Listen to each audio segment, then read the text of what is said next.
Hey guys, welcome back to another video. This time we're going to learn how to unwrap and fit it back into the shell of a Let's Roar dinosaur. So let's start opening it, and it's 3D printed. Yeah.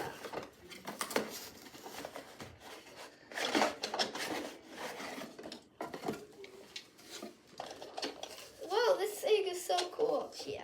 You're multicolors. Whoa, mine is so cool. What color is yours?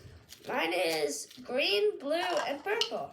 Mine is teal, orange, yellow, pink, and purple. And the tummy is teal. So cool. Yeah.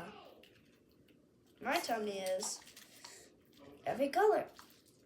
Whoa. Okay. Gotta be cool. Put them back in. Let's learn how to put it back in.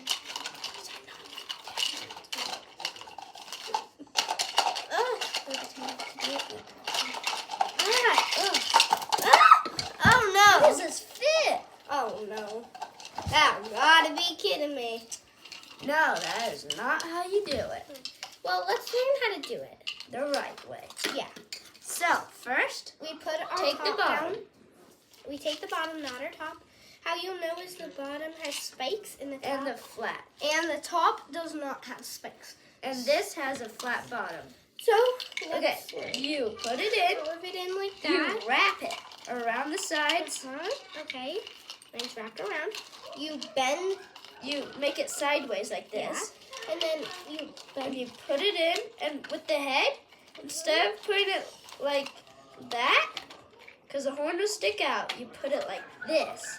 So the head's facing towards the shell.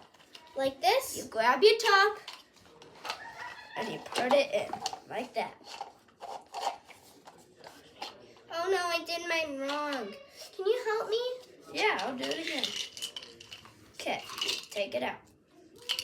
You put it in like this. You wrap it around like this, clockwise. Okay. You wrap it like that in the shell. Like this? And you can twist it if you want to help it get in. Okay. Now you go like this, put it sideways. You keep wrapping it in. And then for the end, you don't put your head this way because the horn will stick out and block it. Put it like this. Okay. And then you just perfectly fit it in. That's a good idea. Ta-da! Bye, guys. See you in the next video. Video.